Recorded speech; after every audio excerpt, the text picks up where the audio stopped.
We are w- Tonight we're discussing Sabbatai Tzvi, the man, the myth, and the impact. And so the story of Sabbatai Tzvi, the first thing I'm going to do is try to demonstrate how unique the story of Sabbatai Tzvi is. Because Sabbatai Tzvi is not the only person who ever thought that he was Mashiach. There are lots of people who think they are Mashiach. What's interesting is in other countries, sometimes uh, mentally ill individuals think they're God. But Jews know that you can't be God. So for Jews, there have been lots of people who have been Mashiach over the years.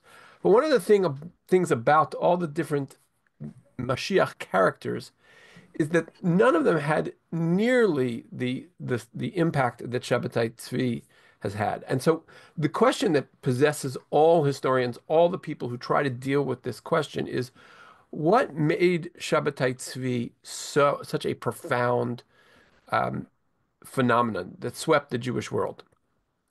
So this is my own little map of places where Shabbatai was swept up, which includes England, the Netherlands, Germany, Czech Republic, Poland, Ukraine, Izmir, Istanbul, Syria. There's a pin off the map that's for India.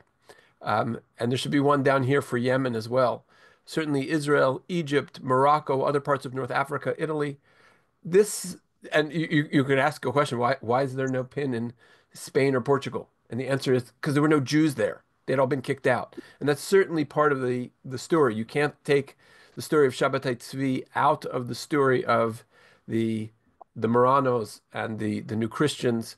Of course, we've been working the past several months on trying to understand the history of the expulsion from Spain, the birth of Kabbalah, the Lurianic Kabbalah. All of that is wrapped up here. But the point that you need to take away from this slide is understanding that the entire Jewish world got swept up in a fervor around Shabbatai Tzvi. Okay, I just saw there was a little comment in the chat. Let me just look. No, there are. Sorry, there's just no pin in France, Sam. Um, you'll see in the next map. I think I have a second map here, and you'll see Thank you. that that there are Sabbatians in Avignon. So this is this is another this is a little bit different view because this is where Sabbatean centers sort of pick up even after Shabbatai Tzvi. There are different codings for this, but again, the idea here is to appreciate that the entire Jewish world is swept up in this. Now, one of the things that happened is that you had this phenomenon that a lot of Jews believed that Mashiach was around the corner. So, to a certain extent, through various um, messianic predictions and as well through tragedies that were sort of boiling up, this was leaning on an open door to a certain extent. But I want to give you a sense of the extent of the fervor. And here, this is a picture of Rabbi Yaakov Sasportas. Rabbi Yaakov Sasportas is a very interesting figure. He was the Moroccan ambassador to Spain, even after the Inquisition, because the Inquisition had no power over Jews. It only had power over new Christians, and of course they'd kicked out all their Jews. But if you were representing the court of Morocco, then that was an exception. You were a diplomat, and so you could be in there as a diplomat. He also spent some time in England. He's a very learned man, and he is the single greatest opponent of Shabbatai Tzvi, and he wrote indefatab. He was in, he was exhaustive. He uh, he wrote exhaustively against Shabbatai Tzvi in lots of places, but this is his account of what it was like to be in Amsterdam when Messianic fervor was at its peak. He says, what was done in Hamburg was very much greater than that in Amsterdam. And the great sound was arousing, saying, this is the end of wonders, and King David of Israel does live. And I with my very own eyes did see. that they unleashed their tongues against the non-believers. So non-believers are the people who don't believe in Sabbatai Tzvi, right? That's what it means to be a non-believer, is that you don't believe in Sabbatai Tzvi. And called them heretics in a way that made my hands tremble. And I could not speak, for my followers were few. Meaning, maybe at one point he had many followers, but most of the people in the city were followers of Sabbatai Tzvi.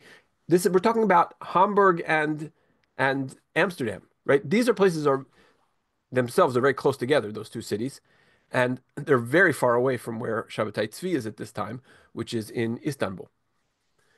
Um, in a way that made my hands tremble, and I could not speak, for my followers were few, and even they did not speak aloud, but in secret. And the masses were stronger than their leaders, and the um, and though there was no one to talk back to them, and on many occasions they desired to excommunicate the non-believer. Right. So if you could be put in cherem, says Rabbi Yaakov Sasportas, for the crime of not believing in Shabbatai Tzvi. Um, okay. So this is probably going to be around 1665, 1666 is when this is happening. This is all out of order. I want people to understand what I'm doing right now. What I'm doing right now is just establishing how unique a phenomenon it is. I want you to understand how raging the belief in Shabbatai Tzvi was. So here's somebody who had not performed any overt miracles. There was no super good reason to believe in him. And yet, what you see is his most sober critic is quaking in his boots, afraid that he's going to be both rabbinically excommunicated and killed by the mobs. Now, this is the John Casimir III, King of Poland. King of Poland. This is shortly after the Khmelnytsky massacres, which are 1648. And 1666 is not that far from the Khmelnytsky massacres. And don't forget that this Cossack uprising lasted years, and there were invasions by Swedes and Prussia and all sorts of things that were ravaging Poland. And he had to issue a decree that the Jews should not parade through the streets with the image of Shabbatai Tzvi. Right? Why? Because he's afraid of a pogrom. Because here you have the Jewish world, it's just in absolute drunken um, ecstasy. They think that the Mashiach is coming. They're selling property. They are getting rid of their businesses. They're doing all sorts of very the kinds of things that you do in a state of exuberance, assuming that the Mashiach is coming. Okay. Now, and just to show you how broadly this this phenomenon was. I showed you the people I showed you his critic in Amsterdam. I showed you the King of Poland. This is from a book which is called Nevi'ei Mishichei HaSheker Nevi'eihem, the false messiahs and their prophets by Hamburg. And he writes that the Taz, Rabbi David Halevi Segal, who is a household name in the yeshiva world, because Rabbi David Halevi Segal writes the Taz, which stands for the Turei Zahav, which is a commentary on the Code of Jewish Law, an exceedingly important commentary on the Code of Jewish Law. Right? It's together with the Shach, Rabbi Shabtai Cohen Rappaport, it is the most prominent of the two of the commentaries on the Code of Jewish Law. And what it says, בעצם ימי החגים הגדולים האלה, הגיעו מפולין שני גדולי תורה להות על קנקנו של שבתאי צבי. During these great days, this is in 1665, when Sabbatai Tzvi is in prison, he's in the tower in Constantinople. Hashnaim Hayu ben Bal Hatur, Turei Zahav, the son of the author of the Turei Zahav, Rabbi Yishai Halevi of Beit Din Kumarna, Uven Ishto Shel Ataz, and his son-in-law, Rabbi Leib Mastrid. He greeted them with red garments. He spoke to them about the Khmelnytsky massacres. In rabbinic literature, they're called Gzerot Tach V'Tat, because that was the year of that it took place. And he says that Shabbat Tzvi was a very empathetic person. He was very charismatic, and he was very sympathetic of their plight. He said, he, the Mashiach, is going to go and avenge the Jews of Poland. Sabbatai Tzvi gila lahem sodot me'akabala v'shar fihem pizmonim lefi seder aleph bet bitragshut atzuma. So he gave them some Kabbalistic insights, and then he sang for them. Everybody says, all of the accounts say, many of them talk about his beautiful voice. We'll get more on that later. He loved to sing. Ukshia La'ot Zayin, when he got to the Zion, Tza'ak Bekol Zachor Ani Umrudi. Remember my poor and downtrodden. And he had a great crying, and they left impressed. Maybe still a little bit skeptic, but impressed. But what this means is that even the rabbinic world, the powerhouse rabbis, also needed to check out this Mashiach. And then there's another phenomenon. This is not a Jewish publication. The non-Jews loved this story. We have all these images of Sabbatai Tzvi that we have from the non-Jewish press. I see here Mayor Moses is on this on here. Mayor, I'm assuming this is written in reasonably understandable Dutch. Um, yeah, yes, it is. Okay, so I assume it means Prophet der Uden means the Jewish prophet. That's Nathan of Gaza on the right, and Yoden, yeah. and uh, and this is the Jewish king, the new Jewish king, right? Yep, correct. What is the sub headline say? What immediately under the image? We're under Shabbatai Tzvi. It says Shabtai Tzvi with his associated prophet. That F that is actually pronounced as an S. Uh, Uh, who arose in the year 1665, etc. I'm sure there's some South Africans here who probably actually it's closer to their language. Sorry, who stood up in the year 1665, etc. So Philadelphia, insofar as we know about this, has sorry, so insofar as we know about this at the moment, he is. He's being supported effectively or considered the like the Jewish kind of Messiah based on factual witnesses and stuff like that. Yeah. Perfect. First of all, it is a proud moment of the Shar Tzedek crowdsourcing. Um, that's uh, that's amazing. I really appreciate that. I appreciate your willingness to be called out on the spot on that. So the Sorry, what's the publication? What's the date of this publication? March 1666 is what I have in the reprinting here. Is reprinted in Shabbatai Tzvi's in rather Gershon Shalom's tome, Shabbatai Tzvi, the Mystical Messiah. And it is in that he says that it's March 1666.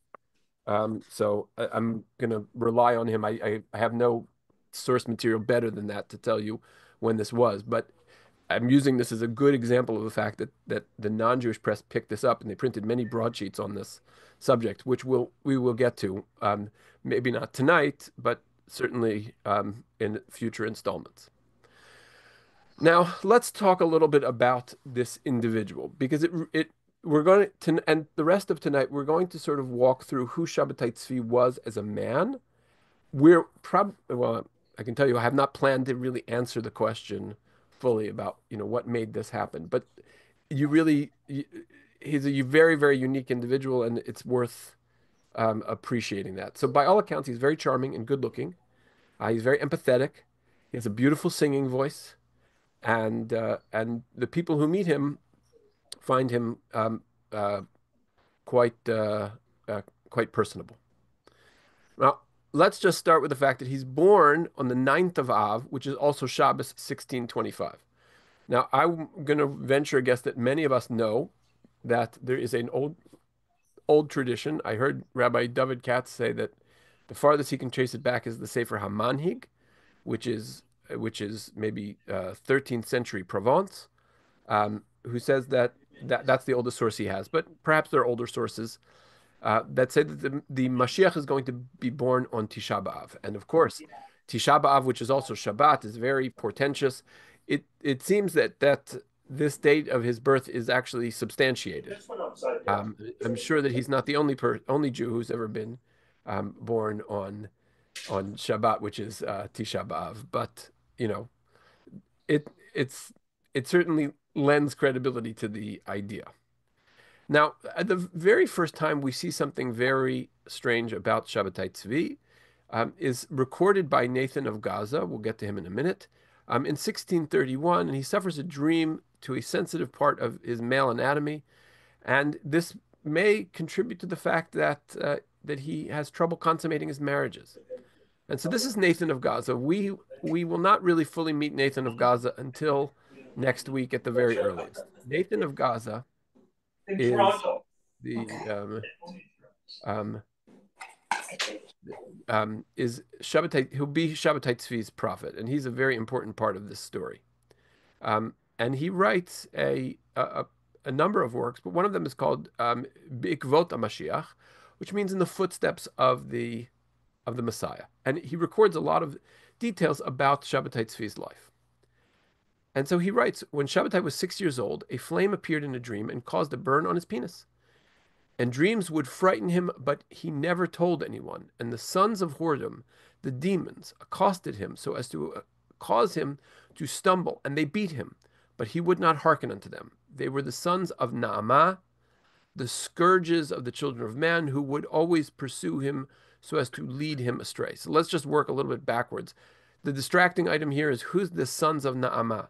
So Naamah is one of the early family. If you read your genealogy in Breshit, Naamah is one of the siblings of the Cain family, and the tradition is that Lilith and Naamah um, um, give birth to the major demons. They're sort of the birthplace of demonic um, uh, entities, and so certainly in the Zohar and the Kabbalistic thought, and so that's what Naamah is. She's just going to represent the demon world. But in zooming out a little bit, one of the things that is consistent throughout the life of Shabbatai Tzvi, and we'll see why it's extremely important, is that he is seen to be he's a manic depressive, and he has these very strange moments of of mania, but also certainly very deep depression, and that is assumed to be, it's explained spiritually. It's not explained medically. It's explained, okay, this person has demons. The demons are trying to get him. The demons are trying to thwart him. And so this is the earliest recorded time when an event in his life is understood as a uh, as a spiritual event where, you know, the forces of evil are trying to burn him in the Brito Shel Avram Avinu, in the covenant of Abraham, is where they're trying to attack him. Okay, now, 1645, he starts to study Kabbalah. And this, by the way, is not unusual for a Sephardic Jew. He lives in the Jewish community, which is called Smyrna, but it is now, if you look for it on the map, it is now called Izmir. And Izmir is a port of the Ottoman Empire. Became very important because sometimes the Venetians would block the Dardanelles, and the Ottomans needed an alternate port, which was much harder to siege. And so it grew up, and there were many Jewish merchants. Shabbatai's father was a commercial trader who specialized in working with English clients. And it was a very typical job for Jews to do, is to be involved in international trade and to develop a specialty with a particular part of the world. And his father was reasonably well to do. He had, I think, two older brothers. And so, oops, hold on before we get there. Okay, So so you started, sorry. you started with Cordovero. We met Cordovero in the previous lectures. Yeah, he didn't study with Cordovero. Cordovero died 100 years before Shabtai ever came into this world. Or instructions of But Cordovero. Cordovero writes the Mhm, Pardes yeah. Rimonim, right? The Cordovero, well, the reason I point that out Cordovero in particular is a lot of people say, "Oh, you can't study Kabbalah until you're 40." But in Cordovero said you should study Kabbalah. You have to study the Kabbalah by the age of 20. And so in the Sephardic world, studying Kabbalah early was a very typical activity. It's not like the Ashkenazim who had this sort of reticence to study Kabbalah until much later. Okay. But he had a very interesting, um, I guess, curriculum. He studied the Sefer HaKaneh. By the way, there's this picture of a Sotheby's auction of a copy of the Sefer HaKaneh, which is a book that I have to admit I had never heard of until I understood that Sabbatai Tzvi was very interested in this. And the Sefer HaKaneh is a bit of an aggressive Kabbalistic text. It's a Kabbalistic text which is interested in in advocating the idea that the interpretations of the mitzvot, you think you have rational interpretations of mitzvot, those are all very petty. They're pedestrian. They certainly don't scratch the depth of it. The only real way to understand the mitzvah is to understand its mystical interpretation. Some of this is, some claim, maybe a little bit too aggressively, that the Sefer HaKaneh is a little bit antinomian in the sense that it wants to sort of undermine the minutia of the law. So we all have a bit of an experience um, when we encounter a mitzvah that sometimes it's a little bit difficult for us to understand. So let's just take something difficult to understand, shatnez. So, we might say, oh, you know, there might be no good reason for shatnez, or maybe we don't like the idea that the reason that you can't have a tattoo is because it was a Canaanite practice, or whatever reasons that we might find that are not sufficient for our rational minds. We might say, well, the Talmud is being just a little bit overly narrow about this idea. And that sentiment, that emotional sentiment that maybe says I'm frustrated with the Talmud or I don't understand this law, is something which becomes amplified in certain corners of the Kabbalah. And they say, well, of course you don't understand it because you're trying to approach it rationally. But there is a much deeper mystical aspect of this which strikes at the heart of creation. And if you really understand the mysticism, you might actually start to apply and execute this mitzvah a little bit differently. That's a debate that happens between scholars. I'm not familiar enough with Sefer HaKaneh to say one way or another, but it is a book where if you're studying mitzvot, this is going to favor the mystical interpretations. And so Sabbatai Tzvi in 1645-ish, he gathers a group of followers, and they study. They wear talit and tefillin all day, and they interrupt and they go immerse in the sea while fasting all day. Now there were mikvaot in Izmir. But Sabbatai Tzvi was wont to go to the sea to immerse in ritual baths. Now I know what you're thinking. You're like, I got to pick. This is a tourist website that I got this picture from, this beach in Izmir, and it sounds like an absolutely lovely place to visit. And if the Turkish government was not so hostile to Israel, I might be really tempted to go to a place like that. It looks absolutely stunning. And you might be tempted to say, hey, Shabbatai Tzvi, great, go have a day at the beach. That's not the kind of person he was at all. He was an ascetic. He fasted very often. And part of his group, they would fast. He was the real deal. He really believed in this stuff, and probably the immersing in the ocean was as an act of piety for him. And in fact, there was one day that he sort of almost got sucked into maybe the riptide. It said, the sources say a whirlpool. I don't know exactly what it was, but again, that was interpreted as the forces of evil trying to sort of suck him in, and he overcame that. Now, May I ask this a is, question? May I ask a yes, go question, ahead. please? So Sefer HaKaneh, is this a kaneh like the reeds, like in Kaneh Suf? Or the staff, yeah, I would have to assume. The reeds around the Nile. Yeah, but a kaneh is also, it could be, sometimes they talk about it as a pen, right?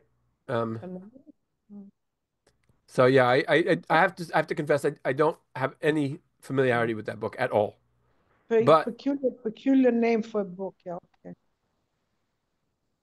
um, I don't think Rami, I don't think it is the author's name. Um, I don't think it's of unknown authorship. So, okay, getting back to um, the Sabbatai Tzvi. Now, this is going to be a little bit of a technical explanation, but this is sort of important in terms of understanding that there is a certain rigorousness to Sabbatai Tzvi as an intellectual. He was a very competent Talmudist, not first class, but second class. Nobody ever argued that he did not know Talmud and did not know Kabbalah. He was a bona fide scholar. Um, and one of the things that troubled him is the following. When we went over the some of the dimensions of the Zohar and Luriana Kabbalah, we talked about the fact that the Ein Sof, the infinite part of God, is sort of the origin of everything. And then the Ein Sof has a tzimtzum, it has its retraction, and then ultimately we get into the level of the sfirot, these different modes of emanation, until we get to the world of Asiyah, the world um, of construction. And so the top three sfirot, Keter, Chochma, and Bina, those don't actually translate into creation itself. Those sort of are above, in more Here's of the a picture. spiritual space. Looking at it. These are the sphirot, the spheres of the. So the then the you have six you have six directions. Now you're going to see that the Kabbalists understand math and they understand how math translates into time and space. So this is how time and space sort of permute in this. There are six. The blue dots are next to the six sphirot, which represent the six directions, right? North, south, east, west, up, down. Six directions. Or if you think about it, it's three axes and two directions in each axis. And then you have time. Now, the central one of the sphirot, which is called Tiferet, is sort of the hub that connects them all. Maybe that is perhaps represents time because those seven sfirot represent the 7 days of the week, and they're the seven sfirot of construction. And in them, the sphira which all the Kabbalists agree bear the name of Havaya, the Yud Kei Vav Kei, right? So I'm just gonna use my annotator to show you. Right here is that sphira, right? It's Hashem's name is associated with that sphira. Now, here's where Sabbatai Tzvi is troubled. Which is the true God of Israel, right? Which is the God to which he prays in his Shemona Esrei? Is it the Ein Sof, or is it the Elokei Yisrael? Is it the God of Israel? And are they two different things? Are they the same thing? This is how Kabbalists get themselves into trouble, because we have this before Kabbalah. There was Hashem Echad U'Shmo Echad. There's one God, and there's only one God. When you start trying to figure out all of these different places, emanations, parts of God, that's when you're going to get yourself into trouble. Now, I'm not suggesting that Kabbalists are wrong for doing this. Just simply saying that it can be extremely dangerous if you don't know what you're doing. And here, this is what they call the conflict of the Godhead that Sabbatai Tzvi wrestled with his whole life, which was this question of what is really the God to whom I pray? Is it the God of Israel in this lower sphira that's circled in blue, or is it the Ein Sof? Is it the infinite?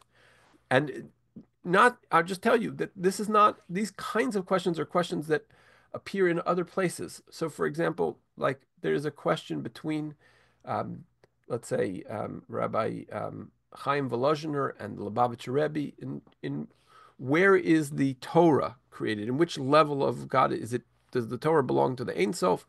Is the Torah in a lower sphere? These are debates that Kabbalists have. But I wanted to show you this to show you that Sabbatai Tzvi had real theology, and he was a bright person. This is not child's play. This is not intellectual infancy, and so he is quite a bright person, and he's dealing with heavy issues. And these issues may themselves have a bit of um, an, a Gnostic quality to them. They may have certain theological challenges associated with them. It's not necessarily simple, but it's certainly the kind of problem that a serious Kabbalist is going to try and understand and interpret and wrestle with. Okay, now, Is there a difference between, is there a difference between the Ein Sof and Eloi Israel? It's one and yes, the same, isn't it? Elohei Yisrael. The Elohei Yisrael is another name for Tiferet, and so when Shabbatai Tzvi gets up to daven him, he's saying, "Am I davening to Ein Sof, or am I davening? Which is the one which protects Israel? Is it Tiferet or is it Ein Sof?" But aren't they the same thing? Isn't Hashem? Elohei Yisrael and Hashem are two names that are also for the sphere of Tiferet. They're But, synonymous. but they're also the Ein Sof. No, Ein Sof is above all of that. Ein Sof is above all that. Ein Sof creates a tzimtzum, a Yeah. retraction, into which all of this then emanates. But nevertheless, Hashem is in the Ein Sof. Is not only in a certain areas. Is forever in the realm of the These Ein don't Sof. have real geography. Now, they're all good questions, but taking me off topic for Shabbatai Tzvi, right? So we'll um, we'll get Rabbi Schachter back to explain this because that's his area. Okay. Now, as you see, 1645 and 1646, he gets married. Now, he's Sephardic, so you can say, okay, he married twice. That's not so odd for Sephardim. Well, he marries his first wife, and he's divorced months later because he can't consummate the marriage. Now, some of his followers are later on going to say that this was a this was an act of extreme piety. Look, he wasn't even tempted by his wife, um, and there are others who want to spin it the other way. How do they want to spin it? They want to spin it that Shabbatai Tzvi was such a saintly, was such a troubled individual that he couldn't even consummate his marriage, and it may have something to do with the childhood trauma that he experienced, um, as summarized in that dream earlier. 1646, he marries again, and again it's not consummated, and he quickly divorces. So we're now two marriages in. Now we get into some of the most important part of Shabbatai Tzvi. Just so you know, this is once again my AI produced drawings. This is Shabbatai Tzvi levitating. In his manic state, Sabbatai Tzvi was rumored to glow. He was rumored to do all sorts of things, and he would say, "I levitated. I literally rose out of my chair or off the floor." And he would ask people, and he'd get quite angry if they couldn't see him levitate. Now, as I understand, this may not be an uncommon thing for people who have manic depression. Um, but this is an extreme this phenomenon is an extremely important part of the Shabbatai Tzvi story. Throughout his entire life, starting around the age 18, 20, somewhere around there, as it often sets in for people, he went through these cycles of mania and depression. And there were no medicine in those times. And it was explained, though, as we saw earlier, spiritually. Shabbatai Tzvi's, his moments of elation were ascents to heaven, were spiritual triumph, and his depression was the klipa, the um, the forces of evil trying to pull him down and thwart him. He This is the Shmuel Gandur, a court Kabbalist of Raphael Joseph Chelby of Egypt. Raphael Joseph Chelby of Egypt is an important figure in this whole story. He's sort of he's the head of the Jewish community. He's sort of an advisor to the Egyptian royalty. He is in charge of the entire Jewish community. Shabbatai Tzvi spends a lot of time at his table. And so he had a court Kabbalist. He could afford to have a Baal Kabbalah, who was, his local rabbi. And this court Kabbalist basically said that these episodes in Shabbatai's life they were sufferings from heaven. And his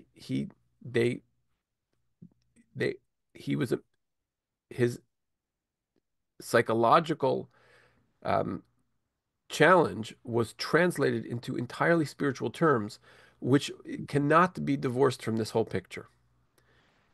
And once again, Nathan of Gaza, who writes maybe the most about Shabbatai Tzvi, he says, keep far away from Amira. Amira is another name for Shabbatai Tzvi. I'll explain that in a minute. When he is in a state of illumination, for at such moments he wants to embrace Islam. Right? Let that sink in. If you know the end of this story, I'll spoil it now. Yeah. The Shabbatai Tzvi story ends with, well, I shouldn't say it ends. The problem with the Shabbatai Tzvi story is it doesn't end, but it has at least an act which closes when he converts to Islam. And but it seems that from a very early time, during these moments of mania, he wants to embrace Islam. Now, what does Amira mean? Amira is for Adonenu Malkeinu Yarum Hodo, right? Our master, our king, may his glory be raised. All right, and that was a term that the Sabbateans used for Sabbatai.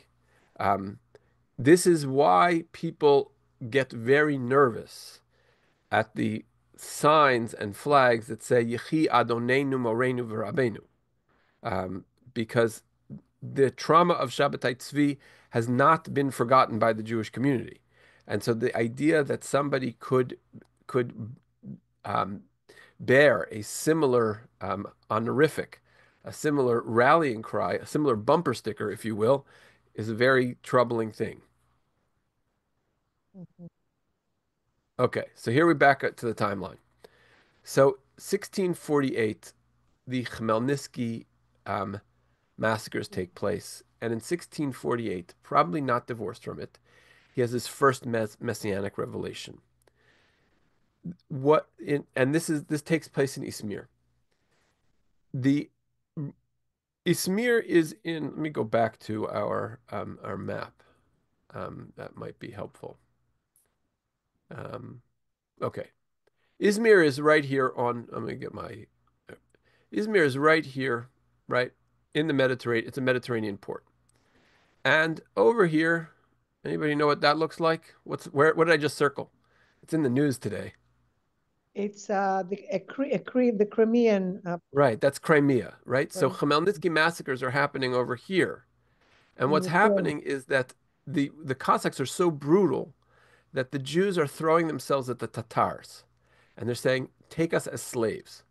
And the way that that works is that they go to Istanbul, maybe also to Izmir, and this is the slave route.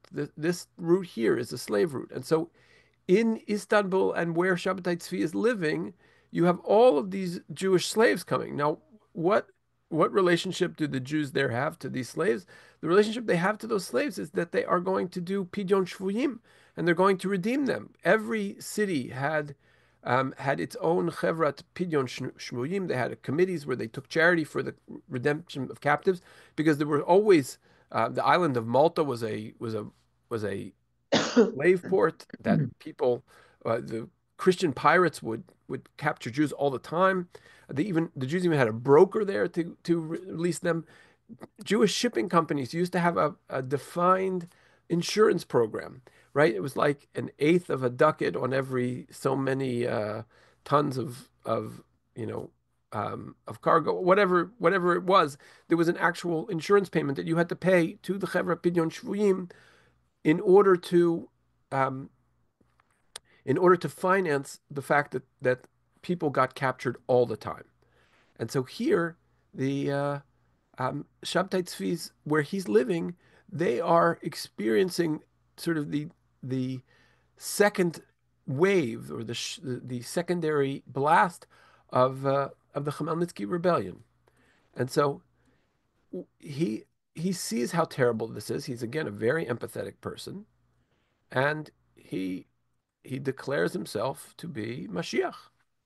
And he does it privately. Doesn't make a super big deal out of it. Most people think he's just crazy, and nobody makes anything of it that he has declared himself the Mashiach. Forgive me. Okay. Now, but then he starts doing things which are even stranger. Now, there are accents and there are things that are definitely pronounced the wrong way.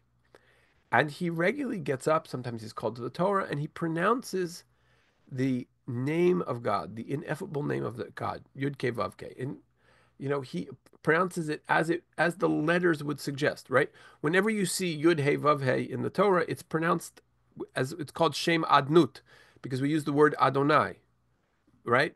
But we don't pronounce it as it is. It was only pronounced by the Kohen Gadol on Yom Kippur. Used to use that articulation, and here Sabbatai Tzvi is using such an articulation, and it scandalizes the entire community and the rabbis, and they think this guy's crazy, and they keep him out of shul, and they don't want to give him aliyot.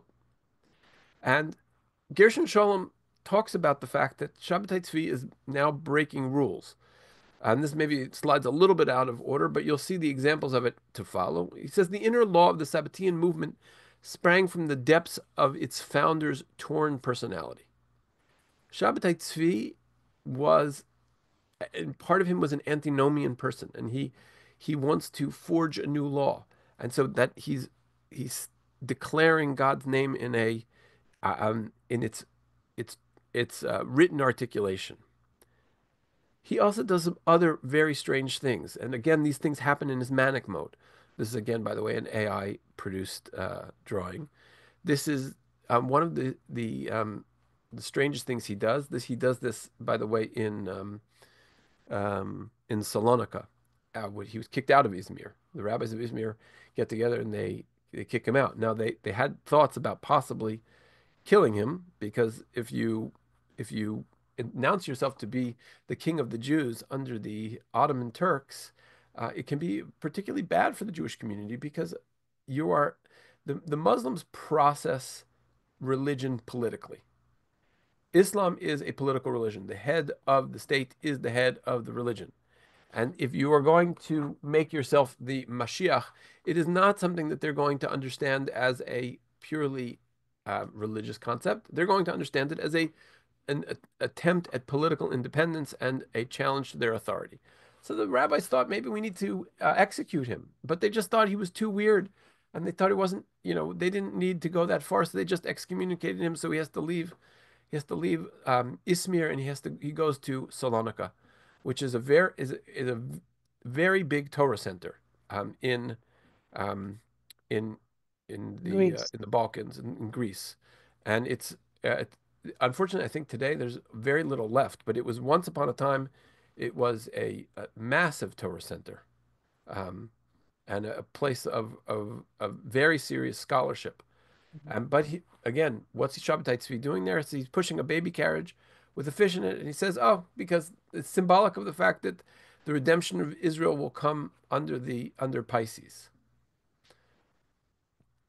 Another very strange thing he does is he invites all the rabbis of the community to a wedding, right? And so they think they're coming to a wedding, and he gets up there and he marries a Torah scroll. And again, this is, by the way, an AI generated image, but at that point, that the rabbis of Salonika basically say, "Thank you, but no thank you," and he's kicked out of there as well. We'll see that on the timeline in just a minute. But one of the things Shabbat Tzvi is also famous for, and here's just the title page of the Ikvot HaMashiach of Rabbi Nathan of Gaza, is it says Shabbat Tzvi was wont to recite the bracha, Baruch Atah Hashem Matir Isurim, right? So the typical pronunciation that we have is, we say it in the morning, every morning after we wake up, Baruch Atah Hashem Matir Asurim. And it's Baruch Atah Hashem Elokeinu Melech Olam Matir Asurim, right? We use the full blessing, and the idea is that God releases our binds, which means that we get ability back in our limbs, our muscles restore. If you want a scientific articulation of it, it's the fact that the paralytic function of the brain that happens while you dream, so you don't sleepwalk and you don't do those kinds of things in your dream. So that paralytic turns off and you get to control your muscles once again. So that's a very beautiful blessing. It's a beautiful idea that God has released my muscles, which stopped engaging, my nerve endings which stopped firing while I was sleeping. They're now woken up. But Shabbatai recites it differently. He says, Baruch Atah Hashem matir isurim, you God who have permitted forbidden things. Um, and the Sabbateans used verses. They were very skilled at taking different verses from the prophets. Here's just one example. Hakshivu elai ami ulumi, listen to me, give ear to me, my people, my nation. Ha'azinu ki Torah me'iti tetzeh, right? That Torah is coming out from me. Now, in the English translation, they have it as me, meaning God, capital M, me. But this is interpreted by the followers of Sabbatai Tzvi, that Torah comes out here from me, from Sabbatai Tzvi, right? And um, my my way for the light of peoples, right? Here, Sabbatai Tzvi is coming to illuminate everyone with a new Torah. And there's a lot of firsthand testimonies that we have of Sabbatai Tzvi, and this one comes from Avraham Kunik. I'm not sure I'm pronouncing that correctly. I never met him, obviously. He was in Hebron. He met Sabbatai Tzvi when Sabbatai came to Hebron, and he talks about the how people saw Sabbatai through the windows, and how he strode up and down in the house all night. He recited psalms with a mighty voice. Right? Kol sason v'kol simcha, the voice of joy and the voice of gladness, a most agreeable and pleasing voice. He had a very, as we saw, he's got a very pleasant and attractive singing voice until the light of morning dawn, and we went to attend morning service. I testify that his demeanor was awe-inspiring, different in every respect from that of other men, and my eyes were not satisfied with seeing him. After the morning prayer, he traveled alone to some place 6 miles away, accompanied by one Jew on foot. While he was among us, excuse me, he neither ate nor drank, nor did he sleep at all. He left as he had come, fasting, and my eyes have not seen him since then. Right? So here's someone who engages again. He is a truly pious person. He's engaging in real fasting, and he has in these manic modes. He sings these prayers. He's famous also for singing Castilian love songs, which the Sephardic tradition attributes to does normally, and also Shabbatai understood them as sort of as Kabbalistic or mystical songs, and he clearly made impression on people with his devotion to spirituality and his devotion to his practices. Now, he also did a whole bunch of other very strange things. He fasted on holidays. He feasted on fast days. He turned the calendar upside down. He basically said, well, it's Mashiach time. And so we don't have to fast on Tisha B'Av. Tisha B'Av became like Purim. And at one time he observed, Pesach, Shavuos, Sukkot right in succession. Chanukah and Purim together. These are the kinds of things that Shabbatai Tzvi would do. Always with explanations, always with Kabbalistic ideas. Things are changing in the times of Mashiach. And he will actually there'll be others who do more explaining of Shabbatai's strange behavior.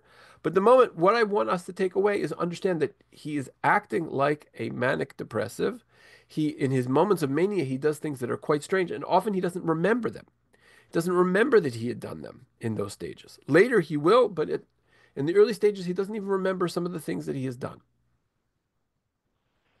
So, and here we have 1648 expelled from Izmir, 1651 he's expelled from Salonika. I think he goes back to Izmir, then on to Egypt, then to Israel. We'll cover those in our next session. It will be primarily Shabbatai in Israel, and Nathan of Gaza will probably be part of our next installment. We'll see how many it takes. I don't know exactly how many it's going to take us to do him, but I don't want to rush it. It's important for me to try and show you some of these accounts from original sources. Shabbatai Tzvi is in certain ways one of the biggest challenges because Gershon Sholem wrote a 1,000-page book on this subject, and some people, and there's always scholarship coming out on this. This is maybe one of the most active areas of Jewish scholarship ever in the history of Jews writing history. But we still didn't get to this question of how did this spread so fast? And I think the only way I can explain it is it's a confluence of a number of different factors. First of all, behind everything, there's the sort of vagary of Jewish dogma. The Talmud is very unclear on what Mashiach is going to be, what the Messiah is going to be. You know, Maimonides tells us we have to believe in it, but Maimonides also says don't spend too much time trying to calculate it. And Maimonides is a proponent of the idea that Mashiach is a very normal phenomenon. For Rambam, the Mashiach is the person who brings the Jews back to Israel and gets the anti-Semites to stop hating us. I know that that might seem like a very huge miracle, and I don't want to disagree with that, but it's not something that is as um, or stretches the imagination as somebody who is going to split the sea or do all sorts of other strange kind of or miracles that operate outside of normal human experience. Another factor, of course, is the Kabbalah of the Ari. Uh, this very redemptive language, this idea that we Jews are engaged in acts that have cosmic significance, that the way that you make intentions as you shake your lulav can move heaven and earth, particularly move heaven, and that will have consequences on earth. That each one of these mitzvot and the various acts that you do of tikkun, of being a partner in redemption, become very important. Um, Going down to the next row, we'll get back to the printing press. You have a couple of different Christian, um, I guess, ingredients in the mix. First of all, you have Christian millenarianism, which is that you have this whole Protestant group who sees a return to Israel, a return to Zion. But in order for them to get to Zion, we got to get there first. And so they take it over from us. And so we have to get there. And so they're very invested in this. Uh, on the other hand, you have the Catholics who are engaged in the Counter Reformation. And believe it or not, there was a pope, we'll hopefully get to this next time, Paul IV, who is responsible for both printing the Zohar and burning the Talmud more or less at the same time, because I think he thinks that the way to make Jews into good Catholics, or at least closer to becoming Catholics, is to get them off the Talmud and into the Zohar. And last but not least, maybe where we started to a certain extent, the Jews had been really beaten up. The Spanish and Portuguese Jews, who are now all everywhere from Morocco to Izmir, they are smarting over this very bitter expulsion to them. To them, this was as impactful in their lives as the Holocaust is to our lives. That's how it was experienced. And they're saying this couldn't happen to us if God is not about to bring the final purification right before Mashiach. And then the Polish Jews, and the European Jews, the German Jews, right? Because the Polish refugees are going to go everywhere. They're going to go to Lithuania. They're going to go to Germany. They're going to go to Amsterdam. They're going to go to Hamburg, and they're they're bringing the trauma of the Khmelnytsky massacres with them. And people are saying Chevle Mashiach, the birth pangs of the Messiah, and they're expecting some kind of liberation. And last but not least, and this is where I think this story has so much overlap for us. You have a printing press. The first time, really, we're talking that 100 years. The printing press is about 100 years old at this point, and there are broadsheets that are being printed regularly, and there are broadsheets with etchings of Sabbatai Tzvi. You saw this earlier with the Dutch newspaper, because the non-Jewish press is so obsessed with this phenomenon of the Jewish Messiah. It whips up a whole another order of magnitude of the frenzy. And what people have trouble doing is they have trouble separating the fact from the fiction. And I would say the historians to this day have trouble with that, because there are aspects of the critics where they made it more critical, and the aspects of the proponents who make it more elaborate than it needs to be. And so it's very hard to get anything objective. And what most historians try to do is they try and balance the veracity of a story with its person and the motivations, etc. But what you see here is that the task of when you have a new technology of sorting out between the the true information and the false information is very, very difficult. And I don't know if anybody here has done any research with AI, but I'll just tell you, I think I've told this story before. I once asked AI to produce for me a bibliography of a literary analysis of a certain area of Tanakh. And and I asked it to give me 50 Hebrew language sources on that. And it gave me the best sources. I was like salivating. I can't wait to get my hands on this. It had made them all up. And so, and I had to go chase down, this, um, uh, this edition of Tarbits, and to see that the article that they suggested was there wasn't actually there.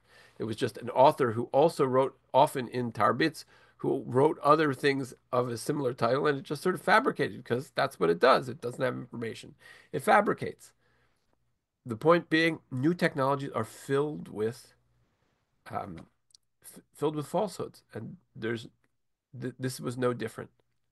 So here is Sabbatai Tzvi. You know, all of these different um, issues swirl around to produce a very, very volatile situation. Starts with someone's mental health, and then you project onto this all these other factors, which we will hopefully see next time.